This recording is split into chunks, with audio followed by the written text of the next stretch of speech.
When they opened that Christmas gift, how excited were they? So excited. My daughters wanted to ride horses forever. The woman we'll call Deborah found horsing around for horseback riding on her local Holly, Michigan community group page on Facebook, messaging the owner, Lori Gruber. I was very quick and to the point. And how many did you end up buying? 4.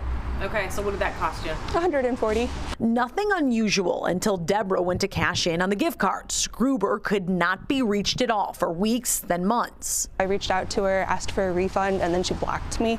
So I actually never heard anything at all since she sold the gift certificates to me. A mother's scorn. Deborah took a deep dive into so-called horsing around, and it didn't take long for the same bait, switch, and ghost story from dozens, if not hundreds of people. Feels a little relieved that I wasn't the only one, but at the same time, I do think it's super sad that she's doing it to kids. We've been able to uncover Gruber did have some kind of makeshift operation for horseback riding that is no longer open for business. The condition of her horses, if you were to ever go on and see any of her reviews or any of the pictures, they're abhorrent. Her horses are emaciated. The plot thickens. Not only were families allegedly getting scammed, Sherry Richardson says her business was hijacked by Lori Gruber. Only a couple letters separate the two businesses' names. I was scared to death that the IRS was going to come after me because our names were so similar. For 2 years, Sherry has been fielding some not so nice phone calls from so-called victims of Gruber,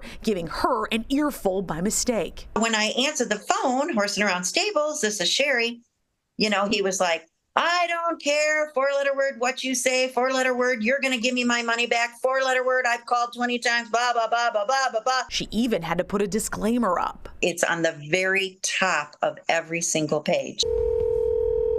We tried to reach Gruber, and not surprisingly, she hasn't called back. Someone else reached out to me saying that they saw ads of hers as soon as like yesterday. It was yesterday or the day before that she was posting. She's still advertising. She is. Her ads still popping up in Facebook community groups from Milford to Clarkston and everywhere in between.